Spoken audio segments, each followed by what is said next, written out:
Como eu posso encontrar paz em meio ao caos? Procurando, Brincadeira, eu queria que a resposta para essa pergunta fosse tão simples quanto essa que eu dei agora. Mas já que não é, fica por aqui que hoje eu quero compartilhar com você o segredo da paz bíblica. Olá, eu sou a Bia, seja muito bem-vindo a mais um vídeo do meu canal. Aqui eu compartilho toda semana reflexões sobre Deus e a vida. Então, se você curte esse tema, fica por aqui, já se inscreve. No vídeo de hoje eu quero conversar com você como encontrar paz em meio ao caos. Eu sei que existem situações da nossa vida que fogem ao nosso controle. Existem momentos que nós temos a impressão de estarmos vivendo em meio a uma tempestade. Eu também, por algumas vezes, passo por dias que eu não consigo ter paz. Que a ansiedade, a angústia, a preocupação toma conta de mim. Mas eu quero compartilhar com você aqui o que eu faço nesses dias e qual é o grande segredo da paz bíblica, a paz que Jesus deixou para nós. Para começar, eu quero te contar uma ilustração que eu ouvi há um tempinho atrás. E é a seguinte: havia um rei que gostava muito de obras de arte. Então ele decidiu fazer um concurso para escolher uma nova obra para colocar no saguão do seu palácio. E ele tinha uma exigência: o tema seria paz. Ele queria que as pessoas que visitassem a sua casa, o seu castelo, tivessem a sensação do que realmente é ter paz. Então diversos pintores fizeram as suas obras. Alguns pintavam paisagens, colocavam pastos verdejantes, com árvores, colinas. Outros ilustravam quadros de flores. Mas então, no dia do final do concurso, ele colocou uma grande cortina cetinada por cima de onde ficaria esse quadro. Ele combinou de tirar o pano e revelar em frente aos competidores que chegaram na final e as pessoas que estavam ali no seu palácio qual era a obra vencedora. E ao comando do rei, puxaram a cortina. Ali apareceu um quadro que não parecia nada com o conceito de paz que nós temos. Ficou todo mundo pasmado com o rei pela escolha dele. Mas, como ele era um admirador de obras de arte, ele sabia o que tinha escolhido. E apenas sugeriu: observem bem que vocês encontrarão a paz.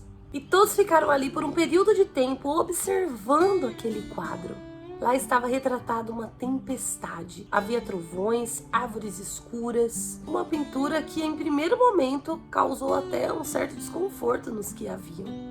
Depois de tanto observar, todo mundo conseguiu perceber que lá no meio da tempestade tinha um ninho. E nesse ninho havia uma família de passarinhos alimentando seus filhotes. E aí o rei explicou a todos que aquele quadro o mostrou que era paz. Porque a paz verdadeira é aquela que nos faz manter vivos, independente das circunstâncias ao nosso redor. Muitas vezes o nosso coração está perturbado, conturbado, porque nós nos olhamos mais para situações à nossa volta do que cultivamos a nossa vida. Quando o nosso coração está inquieto, tudo que a gente mais queria era apertar um botão, estralar o dedo, fazer alguma coisa e resolvesse aquilo instantaneamente. E que o problema, eu sei que se nós pudéssemos com um truque de mágica, nós resolveríamos o nosso problema. Mas eu quero te lembrar hoje que Jesus nos deixou a sua própria paz. É verdade que pela força do nosso braço, pelos nossos olhos naturais, muitas situações não serão resolvidas. A gente não vai conseguir ter paz mesmo. E é por isso que nós precisamos tomar posse da paz que o Senhor Jesus deixou para nós. Olha só o que ele falou sobre essa paz. João 14:27. Deixo a vocês a minha paz vos dou. Não a dou como o mundo dá. Não se perturbe o seu coração e nem tenham medo. Olha que coisa maravilhosa. A paz que Jesus nos dá não é uma paz frágil, não é uma paz circunstancial. Ou seja, não é uma paz comum. A paz que o mundo dá é a paz do dinheiro no bolso, é a paz de todas as situações no seu controle. E algo que eu amo é que quando Jesus disse que ele deixou para nós a sua paz, ele nos diz: não se perturbem e nem tenham medo.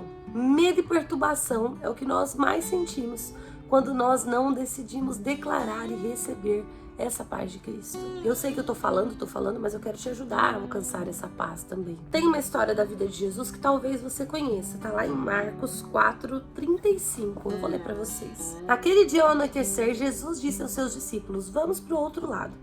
Deixando a multidão, eles o levaram no barco, assim como estava. Levantou-se um forte vendaval, e as ondas se lançavam sobre o barco, de forma que esse ia se enchendo de água. Jesus estava na popa, dormindo com a cabeça sobre um travesseiro. Os discípulos acordaram e clamaram: Mestre, não te importa que morramos? Ele se levantou, repreendeu o vento e disse ao mar: aquiete-se, acalme-se. O vento se aquietou e fez-se completa bonança. Então perguntou aos seus discípulos: por que vocês estão com tanto medo? Ainda não têm fé? Fala sério se nosso Jesus não é demais. O povo estava no meio de uma tempestade, estava vendaval para todo lado, entrando água dentro do barco e Jesus estava dormindo com um travesseiro. A Bíblia descreve isso, né? Engraçado. Imagine a cena, todo mundo enlouquecido, desesperado e Jesus pleno, descansando. Quantas vezes nós estamos na mesma situação? Nós estamos com a nossa vida toda bagunçada, tá tudo um caos, tudo fora de lugar. E aí a gente fica enlouquecido e desesperado. Uma coisa que eu quero ressaltar aqui é que em certo ponto os discípulos tinham razão em estar desesperados.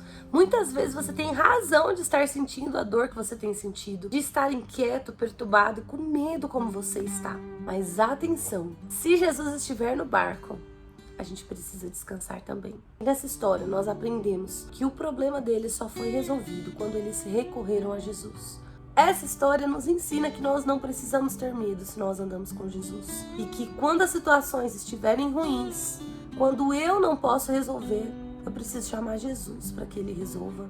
Quantas vezes, quando nós estamos passando por situações ruins, nós queremos chamar as pessoas, nós queremos conversar com alguém, a gente quer se abrir com alguém, quer contar o que está passando no nosso coração, a gente recorre para todas as nossas amigas, a gente até manda mensagem no direct de alguém que a gente nem conhece direito, mas a gente se esquece de ir em direção ao descanso do Senhor, de buscar a Cristo para que a bonança venha sobre nós.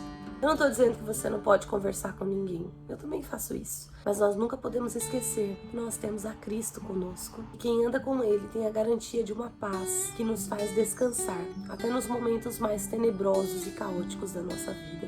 Ele é o único capaz de acalmar a tempestade. Para finalizar, eu quero ler com vocês um texto que está lá em Filipenses 4, do 6 ao 8. É um texto que eu amo de paixão, assim.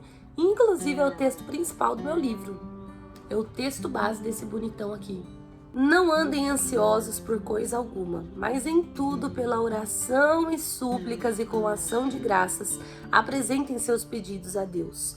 E a paz de Deus, que excede todo entendimento, guardará o vosso coração e mente em Cristo Jesus. Finalmente, irmãos, tudo que for verdadeiro, tudo que for nobre, tudo que for correto, tudo que for puro, tudo que for amável, tudo que for de boa fama, se houver algo de excelente ou digno de louvor, pensem nessas coisas. E aqui está a chave do que eu faço nos momentos em que eu não tenho paz. O apóstolo Paulo já começa falando: não andem ansiosos por coisa alguma. Por nada, gente. E aí ele continua falando: mas em tudo, com ações de graça, súplica e orações, apresentem a Deus. A primeira coisa que eu faço quando eu não estou em paz é apresentar diante de Deus os meus temores e inquietações. E a segunda coisa que eu faço, e você também deve fazer, é redirecionar o nosso pensamento. Quando a aflição bater a sua porta, passa como nós aprendemos nesse texto. Pense em tudo aquilo que for bom, tudo que for amável, tudo que for correto, tudo que for puro, tudo que houver louvor, tudo que for de boa fama. E aí o resultado de nós seguirmos esses passos, apresentar diante de Deus as nossas dores e redirecionar o nosso pensamento, é que nós teremos a paz do Senhor, que excede todo entendimento, guardando os nossos corações. Eu espero que você tenha gostado do vídeo de hoje, que ele tenha falado de alguma forma ao seu coração. Se você gostou desse vídeo, não esquece de deixar o seu joinha, de comentar aqui embaixo para que eu saiba. Também compartilha com mais pessoas. Se você não é inscrito no meu canal, se inscreva e me segue também lá no Instagram. Fique com Deus e até o próximo vídeo.